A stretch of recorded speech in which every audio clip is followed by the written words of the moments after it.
I actually see quite a few folks with bladder concerns, Mm. whether it's urinary incontinence, overactive bladder, and how, the body works in that. And it's not just, their hormones or what's doing that. There's a lot of anxiety, a lot of fear that goes into it.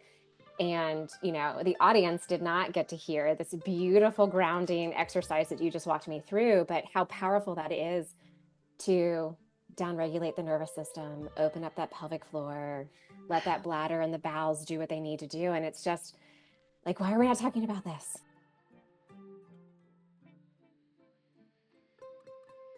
Hey everyone, welcome back. You're listening to the Pelvic Pulse podcast.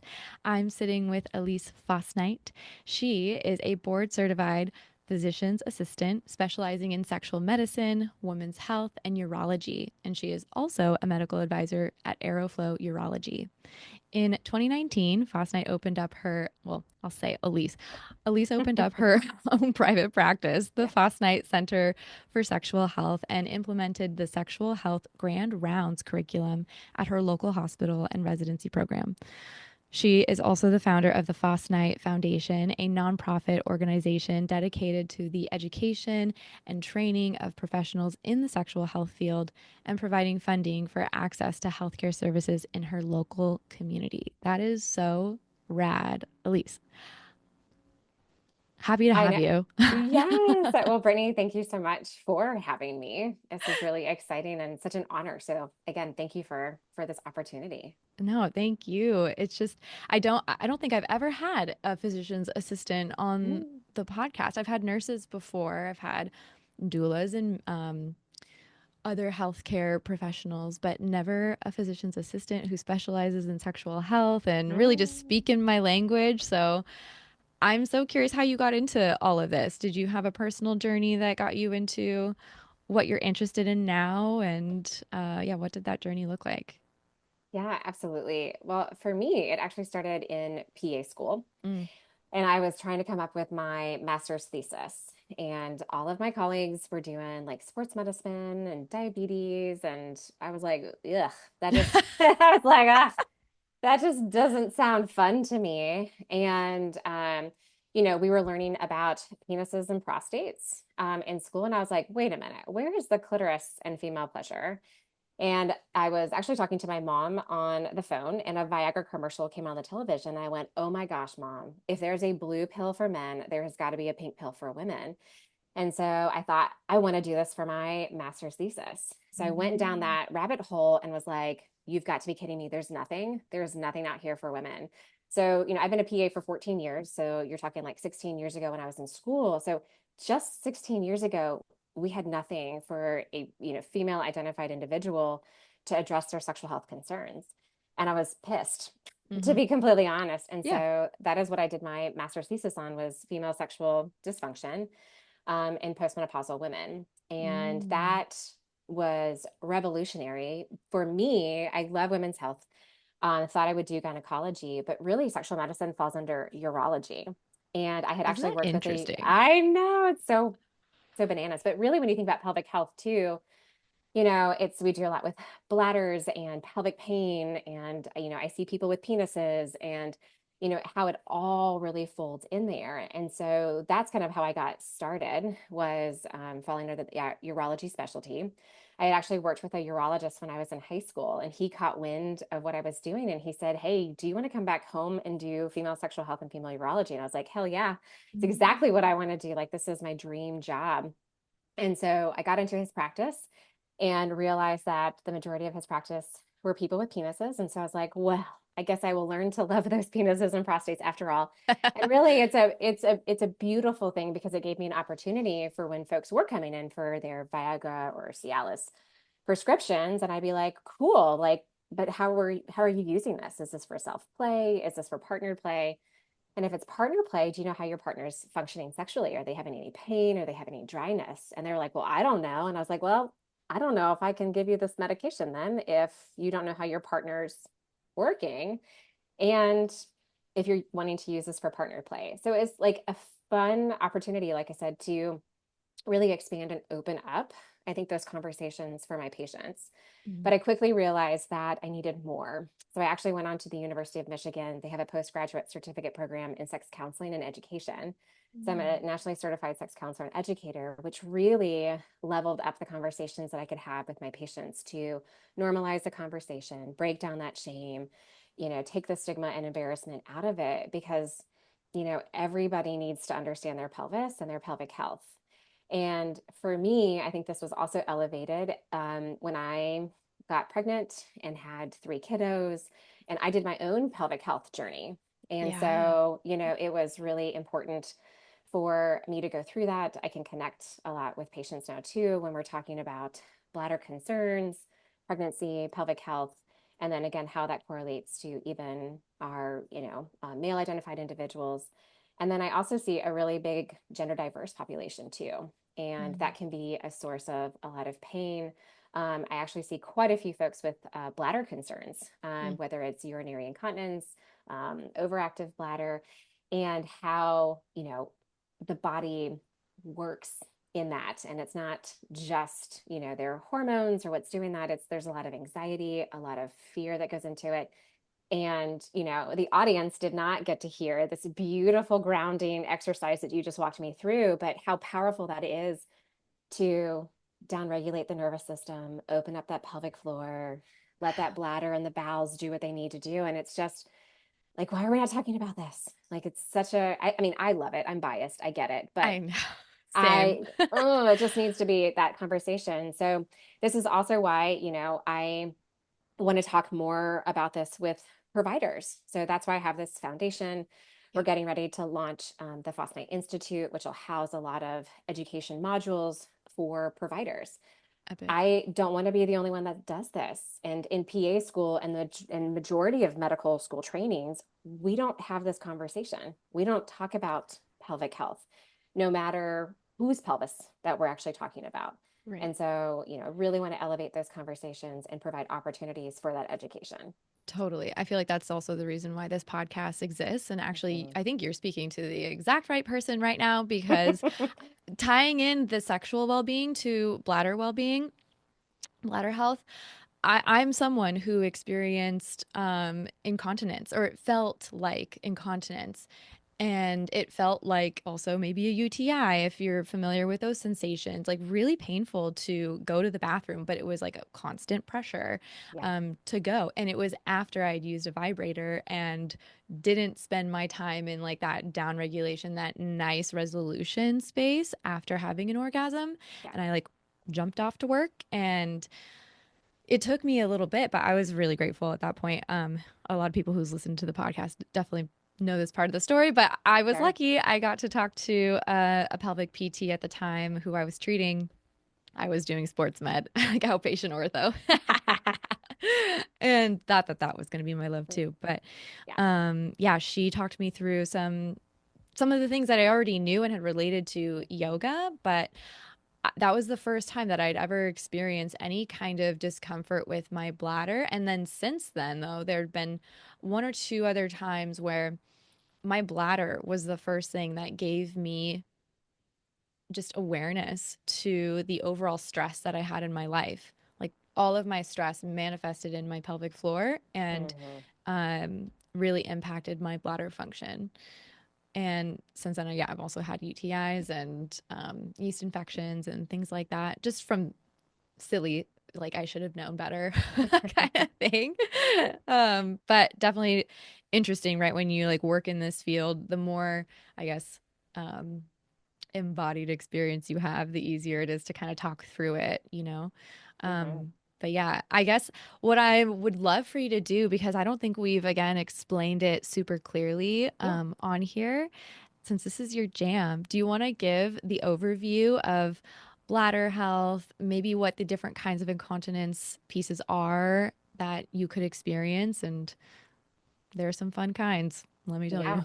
Oh, there really is. And you start having this conversation and people's eyes start to open. They're like, wait, what? There's that many different things, with your bladder. And I'm like, yes, the bladder is such a cool organ that I think it's overlooked a lot. But yeah, I mean, so for bladder health, and we talk about incontinence, and what we mean about incontinence is meaning the unintentional leaking, from your bladder out through the urethra. And that can manifest in several ways. We have stress, urinary incontinence, urge, or overactive bladder.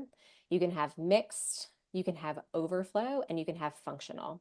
So we'll start about stress first. So stress incontinence usually happens because there is weakness around the urethra. So when you cough, when you laugh, when you sneeze, when you exercise, and you're increasing that abdominal pressure in your body, that pressure is putting extra pressure then on the pelvis and those pelvic organs, and those pelvic floor muscles in particular just cannot help to support that urethra, and you'll leak urine at that time. Urge or overactive in a bladder is when you have this strong urge to go to the bathroom and you leak either on your way, or you leak and maybe you just don't even know it because you're not feeling that sensation. But most of the time, the majority of it is the overactivity of the nerves that are going to the bladder, Mm-hmm. and or you can actually have a high tone or too tight pelvic floor muscles. That was me. I know. And so many people think that if they have incontinence, that they must have a weak Weakness. pelvic floor. And this is a big, like, pet peeve of mine. I talk a Mm. lot about the difference between tight and strong, right? The objectification of women's vaginas drives me bananas. Mm-hmm. And so when it has to be tight, right? Well, we Ugh. want strong. I know. I feel yucky even just like saying that. Right. But tight, right, means that those muscles are contracted, they're overlapping, and they're actually not strong muscles. Right. Tight muscles can be very weak muscles. Right. And so that's the way to typically see in the overactive or urge incontinence. Now, the mixed is going to be a combination of both stress and overactive. So you can have both of those happening at the same time. Your overflow incontinence is going to be where your bladder can only hold so much. This can be you've had a lot of urinary tract infections, or there's a stiffness in the bladder from disruption of hormones that can happen in the bladder. And so you hit a limit with your bladder that it can only fill. The way I create this to and describe it to people is like if you have a cup and you go to fill it up at the sink, right? It's going to eventually overflow because it only can hold so much. So that can happen with your bladder too, that if you're reaching that maximum capacity, it'll overflow. Mm-hmm. And then we have functional incontinence for folks that have difficulties ambulating, or sometimes have mental health concerns, or more central nervous system processing, where it could be MS, it could be Parkinson's, dementia, Alzheimer's, where they just functionally can't make it to the bathroom for that reasons also. So that's kind of like the overview, but really that pelvic floor is key to a lot of this. And so, having a nice neutral, right, pelvic floor is what we're kind of looking at. Something that's, staying there and able to contract when you need it to, or relax and open when you need to urinate, or have a bowel movement. Mm-hmm. Constipation, oh my goodness, Mm. is a whole nother combination of what can cause your poor bladder to be so upset with you. And so not only do I get to talk about, urination and that sort of thing, but bowel habits, Yeah. and yeah, your stool consistency is also one, or how do you evacuate your bowels? Because who taught you how to like go to the bathroom?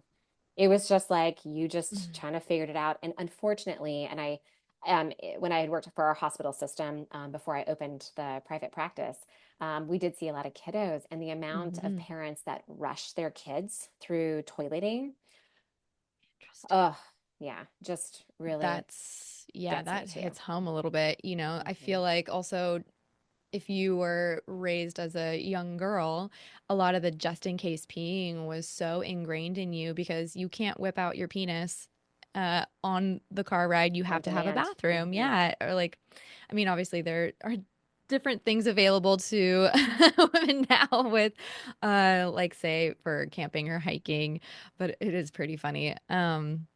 Yeah, goodness, there's so much there. And yes, the pelvic floor has a lot to do with it.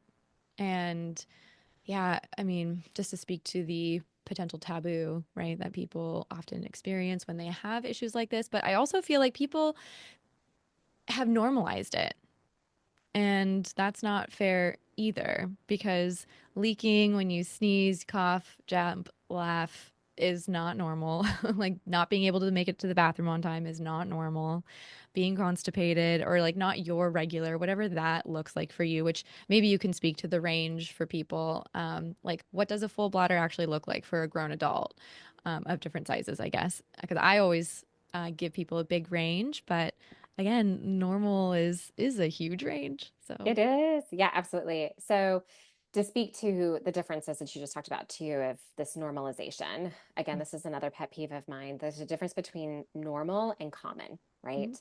There can be lots of common things that occur at different phases in your life, but it doesn't mean that it has to be normal and that we suffer through it or we accept that this is just our fate. right. And so that's a big one that I do a lot of education around. Now, in terms of like bladder capacity, when we think about, I'm going to start with just to give somebody an idea. When you are under anesthesia, your bladder actually should be able to hold about 1,000 cc's. So that's a liter. Okay. So I know it's a lot Under anesthesia, that's super interesting. under anesthesia. So I'm giving you this upper limit. I promise, Yes. like, I'm creating the context here. I'm like, So I want to Google almost and know what that is in yes. ounces or Yes, yes, yes, yes. So 30 cc's per ounce. So you're talking around, oh my gosh, I can't do math right now. I got you. So It's 33 13, fluid ounces. 33. There you go. Yeah. 33 on the upper limit, but yeah, usually my lower limit, I'm curious what your lower limit is. Yep, yep, yep. So yes, when you go to the bathroom. So yes, so upper limit, yep, 30, 33. But again, that's when you're under anesthesia. Yeah. So when we think though more of like when your bladder should start to feel like you should go, probably around the 200, 300 cc mark, right? So you're talking, around that 8 to 10 ounces is what you're kind of looking at there. And sometimes you can go all the way up to 500 or 600 and you're like potentially busting at the seams at that point. So that's kind of where we kind of look at it. Now, when you go to the bathroom, you would think that the number should be zero, right? You should empty out every single last drop, but you don't.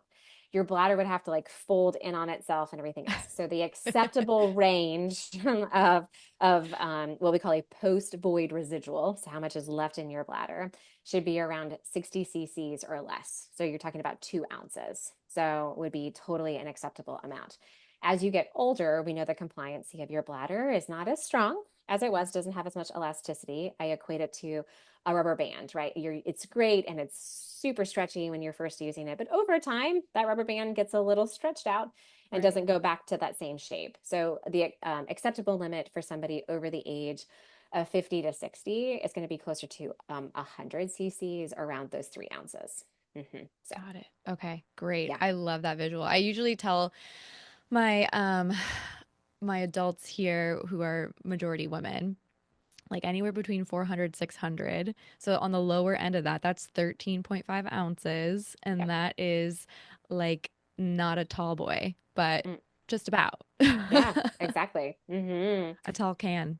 So Yeah, yeah. And people don't realize that. uh And how much work your body is doing on a daily basis for your kidneys to filter out, which also then I get the question too was how often should I go to the bathroom? I that think was gonna that be that my I follow-up. Yes. listen, I got you. I knew exactly where you were going Reading with my this one. mind. Yes. So we talk about every 2 hours is a good time frame for you to go to empty out your bladder. And the reason for that being that means you're staying hydrated enough, that your bladder has, good capacity that you can hold it, and that you're not worried about this kind of even overloading Mm, process also. So about every 2 hours is a good rule of thumb. And that's during the day. When you think about when you go to sleep at night and getting up at night, typically under the age of like 40 or 45, you shouldn't really have to get up to go to the bathroom.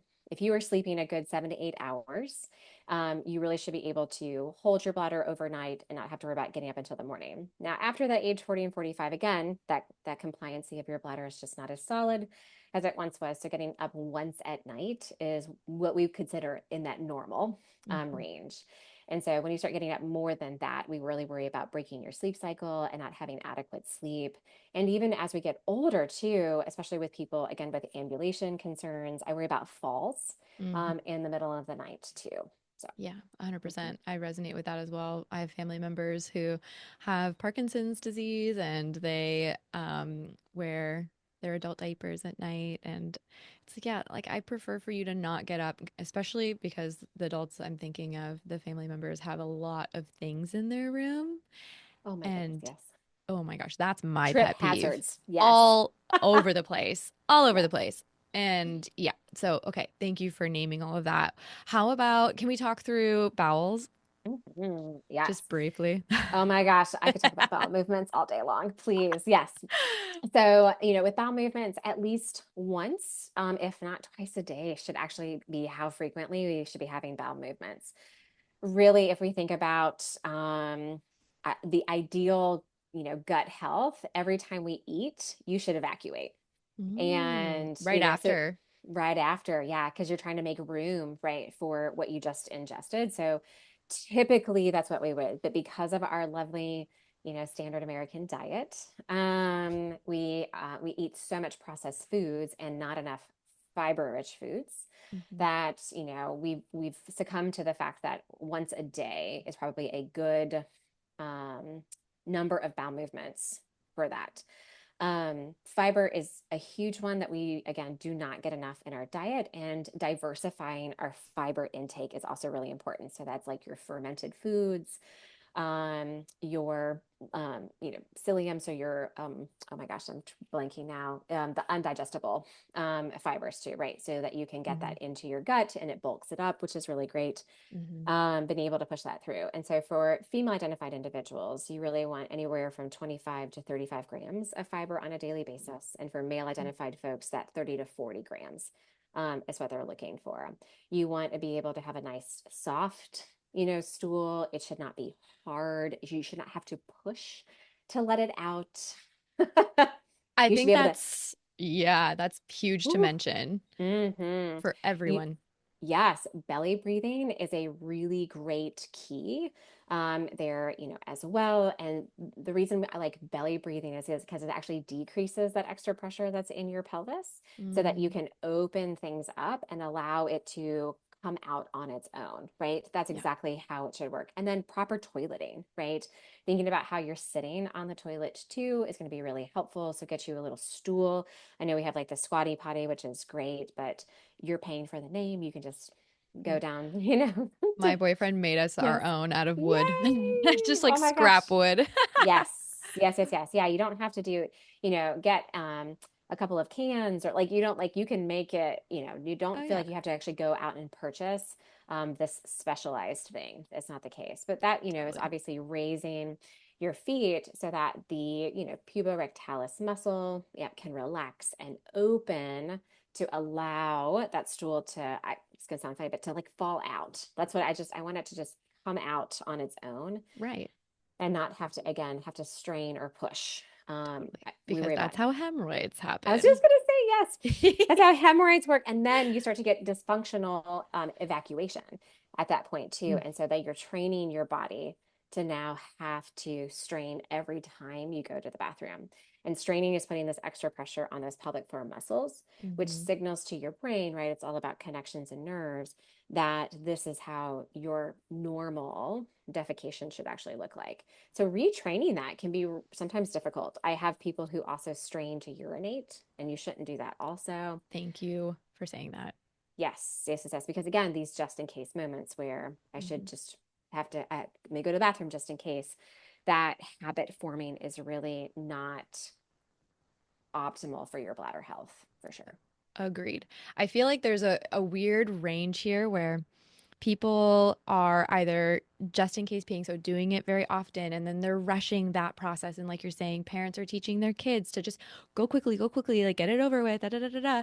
And then people are straining and having these um, more dysfunctional bowel movements and habits that they're building. Whereas on the other side of it, how long are people waiting? Like, Oh, I sweet feel baby, like I know.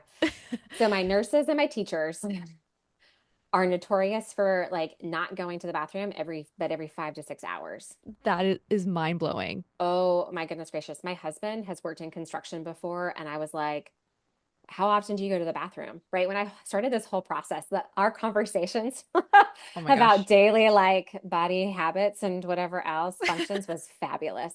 And he was like, well, there's not like a porter, potty at the job site or and I'm like, I'm sorry, what? Well, what do you do? I mean, again, my husband's a cis man. So yes, he has that option to just, yes, whip a penis out and go.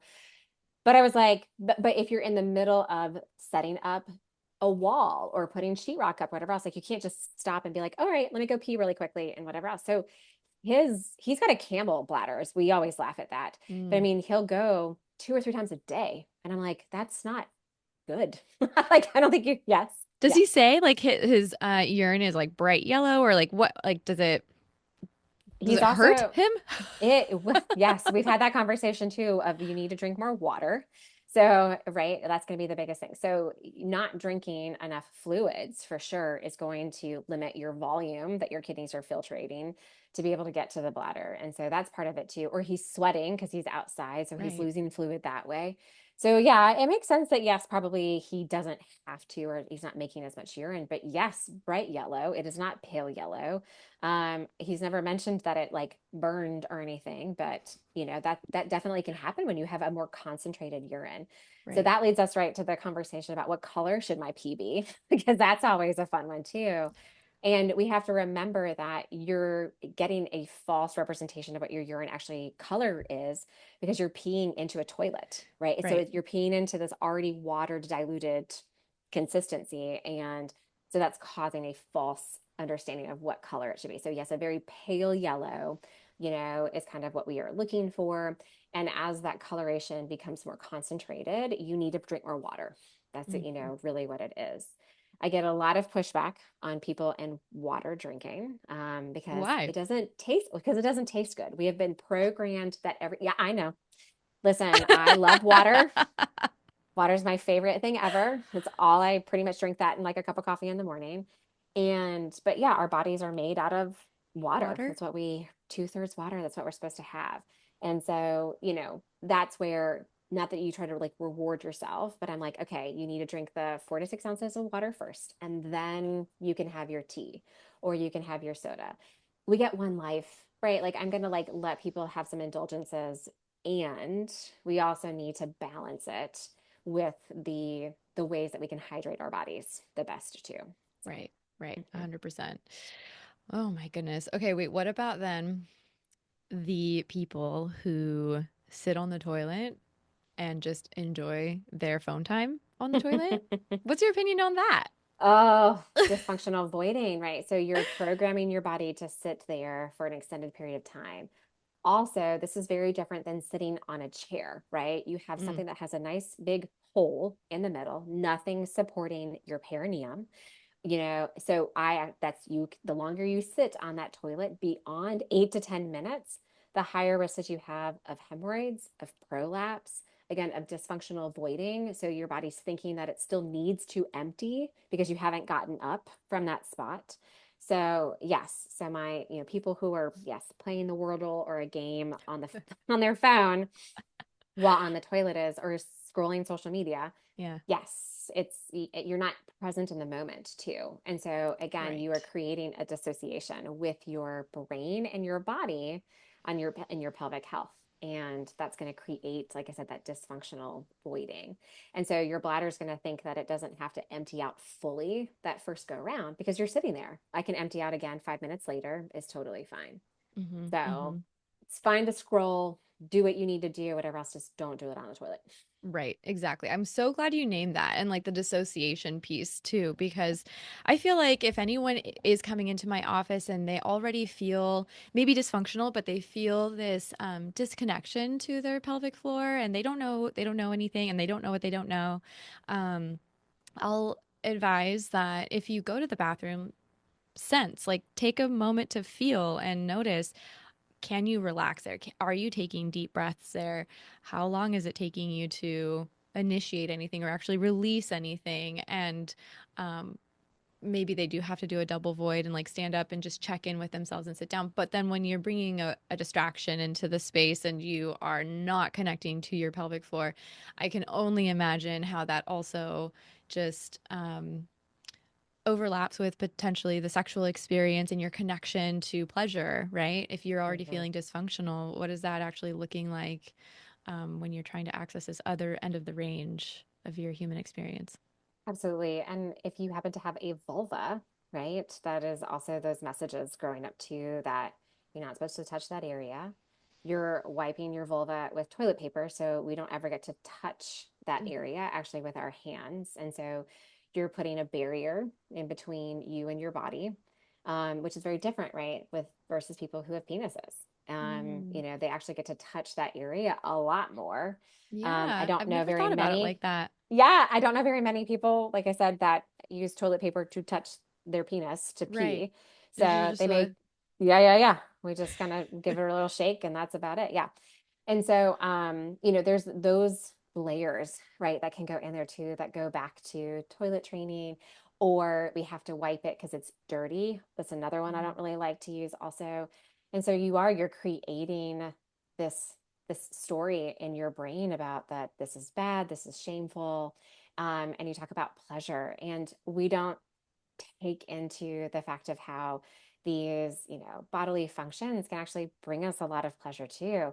I don't know if you've ever watched the vagina monologues. Have you ever? I've heard of them. I don't think I've Yeah. ever seen them. Oh my gosh. In one of the monologues, she talks about, and I don't think I'll give away any of it if anybody hasn't heard of it, but she talks about pleasure. And she said, she was on a road trip and she had to pee really, really bad.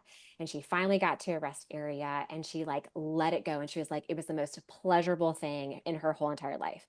And so, but we don't think about, again, having a bowel movement or having, to urinate or empty out our bladder as part of our sexual side of things too, and now how that can like feel really good to have an optimized urinary health and optimal Mm. gut health, and that our genitals just happen to be down there too. We're one of the most pleasurable central parts of your body outside of your brain, right? It's there too, and gosh, we could go down this, road path too of how people can experience pleasure, even arousal or orgasm through urination, through bowel movements. It's all the same nerve that goes to your Mhm. genitals too. So it's Mhm. funny how you can kind of layer that in. And most people with vulvas don't have time for like self-care or to take a beat during the day too. So a lot of times they'll go to the bathroom. That's their alone time or their escape. And Yeah. so it's easy for them to, yes, take that phone and get distracted. But instead I say, okay, we're going to take this and like, let's go that add some pleasure. How does that urine feel coming out? What does your body feel like now? How are you tuning into your body? So rather than take the ick out of it, right? Because Yeah. nobody wants to talk about, pee and poop, but it's just your normal body habits and everybody does it. So Right. if you can really add a positive spin to it, you can add such more excitement around it and connection to people, your body. Totally, totally. I'm again glad you named that and like bridging that connection together because I guess too my experience when I had the like incontinence sensations and like the hypertonic pelvic floor, when I would attempt to go to the bathroom, I'd have like a little bit of a dribble, if Yep. anything, but it literally felt like I was again on the verge of another orgasm, and I'm like, ugh, like this is frustrating, but I was already at kind of the height of that and wasn't coming down at all. Right. Yep. But I also have had many people tell me, actually, since this podcast episode that I had a few back with this sexological body worker who was actually my sex coach for a moment. Um, she was explaining when she was younger, her and her friends all associated that having to go to the bathroom was like a turn on. Yeah. So interesting. And then I guess yeah, just to register it back to the brain, right? It's like, how are you perceiving going to the bathroom or just connecting with yourself down there? Is it registering? Like, are you actually feeling like you have to go to the bathroom or are you actually turned on? Yeah, no, absolutely. And that's a great first step that I'll use for a lot of my patients that are having some disconnection with their pelvis during sexual play is we'll focus on the bathroom habits and what that looks like. So again, you can start Mm. getting into your body and what is that sensation and what am I feeling and what's going on? Because the fun part is too that the pelvic floor is so key to so many things and people forget that it is involved with orgasm and sexual play. It's a Right. huge part of it. Right. So, like, okay, I had two questions. Yes. What kind of sexual dysfunction are you talking about? And I'll just say, like, for anyone listening and you're like, do I have a tight pelvic floor? Do I have a weak pelvic floor? I feel like if you have any of these symptoms, it's likely that you are carrying something there, whether that's tension or just overall tightness. Maybe you're not actually playing in what we call like your full range of motion, which Hmm. also leans into your full range of sensation. Correct. Yeah, and that's so the pelvic floor muscles are a group of muscles just like any other muscle is in your body. It's different though because right, it's harder for us to see and Mm-hmm. visualize. We can see our biceps moving, or our triceps or our quads, but this is something that it is much more difficult to visualize. And so it's difficult for people to gain that concept of that pelvic floor and what's going on. Mm-hmm. And so when you say, how do I know if I have a, tight pelvic floor or a weak pelvic floor? I highly recommend go get evaluated. Go see your pelvic floor specialist and even just going once or twice, just saying, hey, I just need to know a little bit more about my body. Can you, help me with this? Because while it would be fun for you to be able to go, okay, well, I can just place my finger in my vagina or in my rectum, or I can just palpate down there and see, it's hard sometimes to do that evaluation on yourself. So eliciting, somebody who's an expert in that can be just really helpful to hone in. And they're great. I don't have to tell you how great pelvic PTs are, but they're great at that biofeedback, right? Of helping, giving Mm-hmm. you that feedback on, okay, you feel that muscle here, or okay, I want you to, blow like you're blowing up a balloon. And did you feel your pelvic floor drop right here? So it's giving you those cues, which can be really helpful to again hone in to figure out what does my pelvic floor look like. And I'm a big fan of being proactive. I'm really tired of us in this medical space of being reactive with so many Mm-hmm. things. I can't tell you how many times my patients, when we're in conversations, they were said, well, my provider told me, just not to do anything until it's a problem. And I was like, wait a minute. We know that this is going to happen potentially down the road. Why are we not being proactive about it and exploring this ahead of time? We're giving you just education and tools so that you are prepared for when this is actually happening as well. And that could be, childbirth or a pelvic surgery, for anybody. And so that's kind of to answer that question. Now, in terms of sexual health concerns that are associated with the pelvic floor, there's unfortunately a lot. So, pain is going to be the biggest one that we Yeah. see, right? Because again, while we just talked about evacuation of emptying out the bladder or emptying out the bowels, right, for people who have a vagina, that receptibility, so something going inside is kind of limiting. So Mm-hmm. you have kind of these gatekeepers a lot of times, and then you add pain onto it, and that muscle just gets tighter and tighter and tighter as a protective way. So now that muscle is leading to overactive bladder, difficulty emptying out the bowels. So how that sexual side of things can really, again, overlap and overplay with that as well. The other thing too is right, pelvic floor muscles, you have to have that contractility. You talked about this range of motion and range of movement that's going on in that pelvic floor. And you need that to create intensity within an orgasm. Mm-hmm. And so if you are already coming in with a tight pelvic floor, you may not be able to experience that intensity, or you may struggle to get there. Mm-hmm. Maybe the biggest thing could take you a little bit longer because we've got to be able to have arousal and engorgement of that in the pelvic floor. So those are the kinds of things that we're thinking about. Now, in terms of people with penises, what I see with dysfunctional pelvic floor on the sexual side of things is erectile difficulties. Mm-hmm. Those muscles are wrapping around the blood vessels that go straight to the penis. And so if they're already tight and clamping down, you're not going to get as much robust blood flow to those genital tissues. So that can be it. And that tight pelvic floors can cause premature ejaculation or even delayed ejaculation with those Mm-hmm. individuals as well. So this kind of, key, point, this whole thing, it's all going back to those lovely pelvic floor muscles that nobody knows about, but everybody has. Yes. Oh, how ironic are we? Yes. Yes. Well, that's why we have individuals like you and I for education and sharing about all these pieces. Um, okay, I want to know more about this institute that you have coming out. Like, what's the Oh, education gonna look like? Because what yes. I'm hearing and what I'm excited about actually is, there might not be access to pelvic floor PTs or to other kind of providers who are comfortable like working in this way or talking even about pleasure. I feel like actually that's a little bit of a not a rarity, but definitely not as common. Like it in the PT world, pelvic PT world, it seems like people are really comfortable talking about pee and poop. It's not that big of a deal, but when it comes to pleasure and sex and things like that, and helping people tap into their arousal, their pleasure, it's not every pelvic PT's dream. For me, though, it's so fun to take people through their arousal anatomy, and I guide them virtually from the comfort of their own home in bed. And like, yeah, I'm not giving them tactile feedback, but and maybe they don't even feel comfortable with tactile feedback. That's where like wands can come into play, where you're not so centered on the actual feedback on your finger, but Right. rather the interoception from your own body.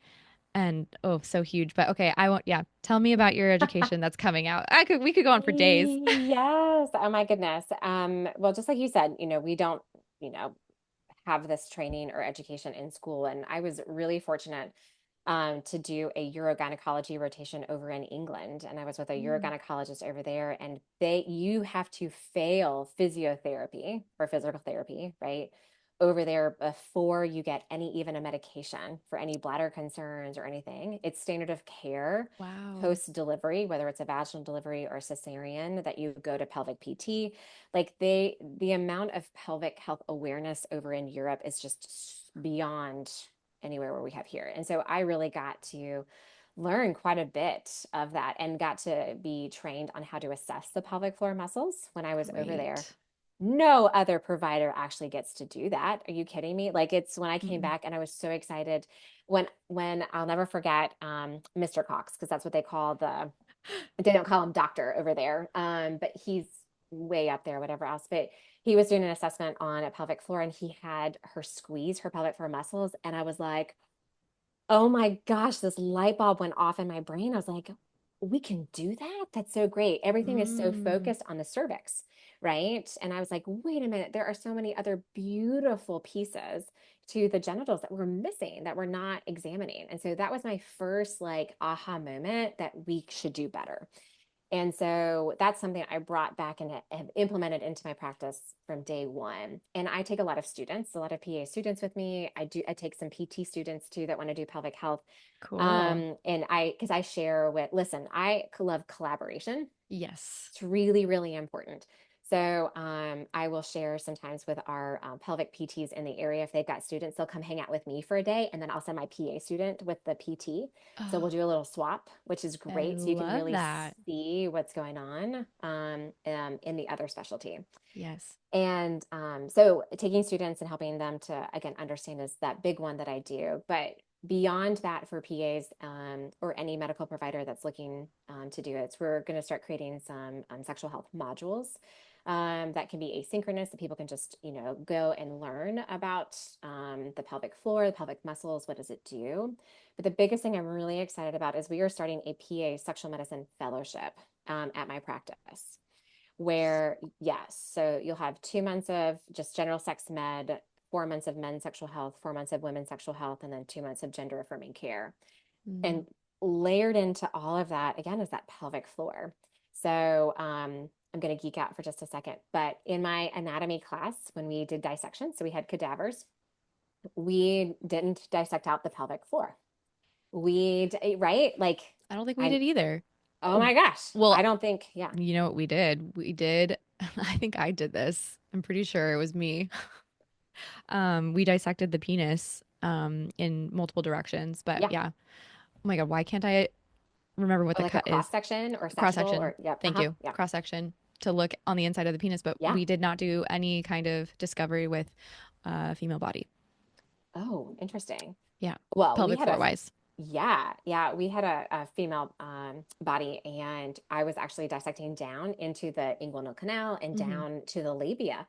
And I kind of was like following this one nerve, and I was like, but this nerve is not in my textbook. And so I called over my anatomy professor, and I was like, what is this nerve? Like, is this something? It seemed like it was an important nerve that was in this area. And he was like, oh my gosh, Aleece, you dissected out the pudendal nerve. And I was like, oh my gosh, like, see, I'm meant to do sex. Like, this is just, this was from day one, this is what I was meant to do. And so, the fact that we don't even have this in our textbook is just bananas. And so I really want to go actually back to the basics.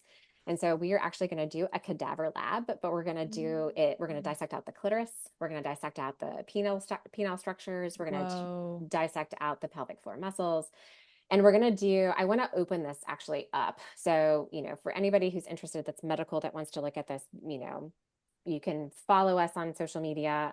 You can check back with our on our website. But we will have this out here for medical professionals where I'm hoping to have a whole day or a couple of days of dissection so that we can really, what do these muscles actually look like? What is the anatomy? What does a true clitoris actually look like?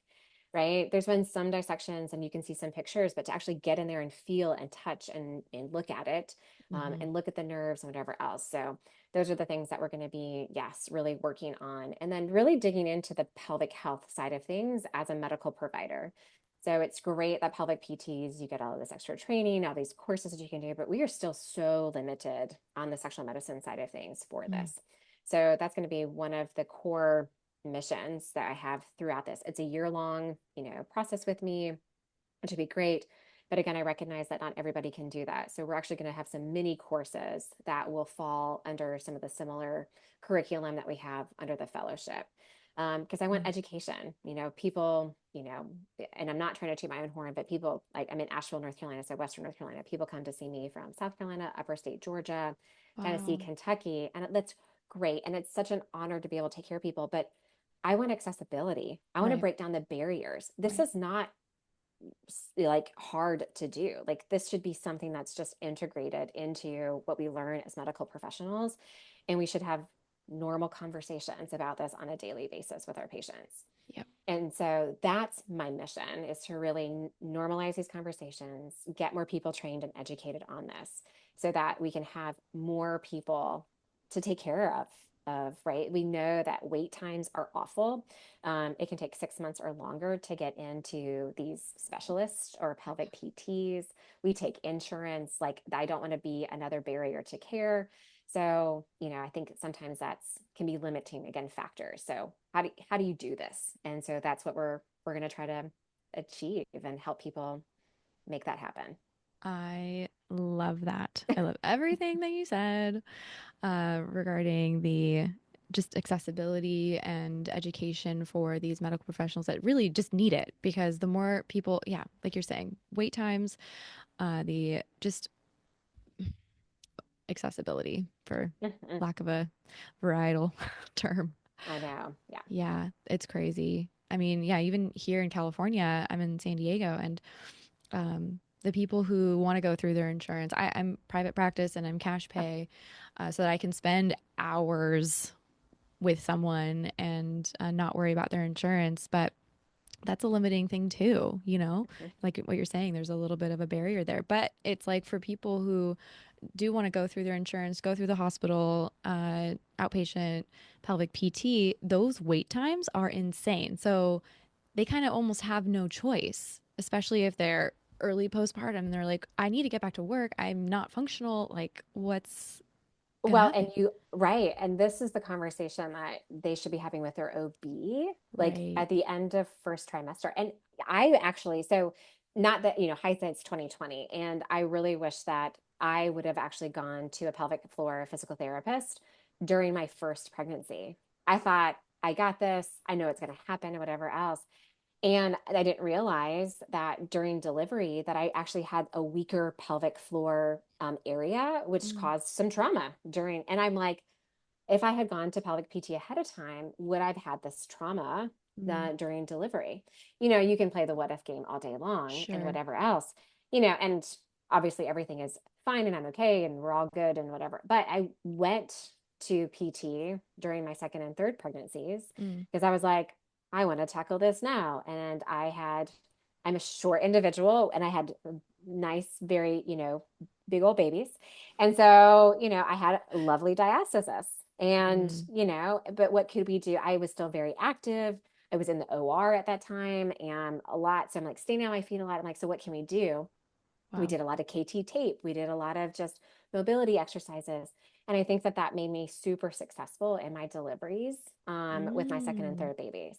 And epic. so I wish I would have known that ahead of time. So if we would have talked about it ahead of time or even just offered it, right? I think that that's, just offering. Yeah. You don't have to make the referral necessarily, but as a medical provider, why don't we just go ahead? I don't think we're screening also for incontinence issues Mm, when we're starting that new OB visit. We're not talking about pelvic pain. It's very baby focused, which is very interesting. But I totally. really think that we need to turn it onto the birthing individual, the pregnant individual at that Yep. point of saying, hey, you know, screening some of these things that could potentially um, impact your delivery down the road. Right, right. Oh, 100%. Couldn't agree more with all of that. Oh, Thank you for yeah. sharing the piece of your story. And Yeah. I feel like, oh God, yeah, even as a medical provider going through your own journey with it, I can't wait for mine. I don't know what's gonna happen. Yeah. And, for those, yeah, however that looks, for individuals. And, Yeah, the excuse that we give is, women have, been having babies for, thousands of years, whatever else. And I'm like, yeah, I know, but we know better now. Like this is, so we should do better. yeah, yeah. Mhm. Agreed. Agreed. Yeah. Okay, Aleece, thank you so much for Yeah. your wealth of knowledge. And if people do want to find you easily out in Asheville, how can they reach out, or how do you prefer that they reach out to you? Yeah, definitely check out our website. So it's just fosnightcenter.com. So pretty easy. And then you can check out all of our social media, which is just at Fosnight Center on the majority of social media platforms with Instagram and Facebook. For me specifically, I am SexMed PA. So Mm, come check me out, and we talk about all the fun things and that we do at the office, as long as it's new fellowship that's coming down the pipeline and other educational opportunities as well. So, yeah. amazing. Thank you again for Yeah. being here. Thanks for listening, Oh, yes. everyone. We will talk to you next time. Thanks for listening and putting your finger on the Pelvic Pulse podcast. I'm Brittany Yellers. The music for this podcast was created by Just Tech. Please follow the show on Apple, Spotify, YouTube, or wherever you listen to your podcasts by hitting the subscribe button, and share it with your loved ones if you found the episode helpful. If you haven't checked out my free resources, click the link in the show notes. The Moonlit Muse for cycle syncing your self-care, Held, a guide for mothers, my meditations, and book recs are the perfect place to begin or broaden your connection to your pelvic health, no matter what stage of life you're in. I'd be honored to support you along your journey.